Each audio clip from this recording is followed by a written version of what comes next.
नमस्कार, आज आपल्या या चॅनलमध्ये स्वागत आहे. मी आज मुळ्याचा पराठा बनवणार आहे. त्यासाठी मी एक मुळा स्वच्छ धुवून साल काढून खिसून घेतला आहे. आता मी त्यातील पाणी काढून घेते. मुळ्यामध्ये पाणी भरपूर असतं.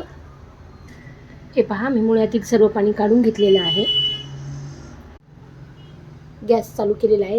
त्यावर पातेले ठेवलेले आहे. आता मी तेल घेत आहे. तेल छान गरम झालेलं आहे. त्यात मी राई जिरे टाकत आहे. कढीपत्ता आणि लसण, थोडीशी कोथिंबीर टाकणार आहे.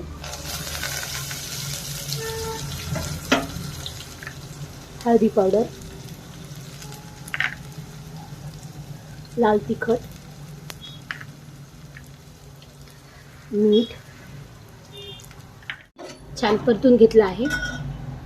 यात आता मी मुळ्याचा खीस टाकणार आहे. खीस छान परतून घेत आहे.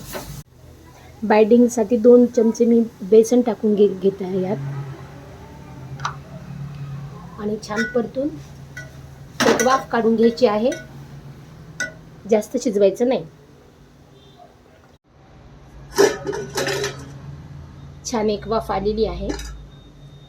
छान वाफलेलं आहे. आपल्याला हे जास्त वाफवायचं नाहीये, कारण पराठ्यामध्ये पण ते शेकल्या जाणार आहे. त्यात आता मी हे जिरा पावडर टाकत आहे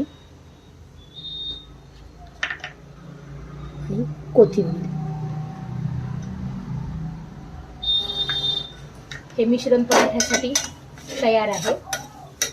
चला तर मग आपण पराठे तयार करूया. मुळ्याचे मिश्रण गार झालेले आहे. त्याचा मी असा गोळा बॉल करून घेतलेला आहे. ते ह्या पोळीच्या पिठामध्ये भरणार आहे. छान बंद करून घ्यायचं. त्याचा मी पराठा लाटून घेणार आहे.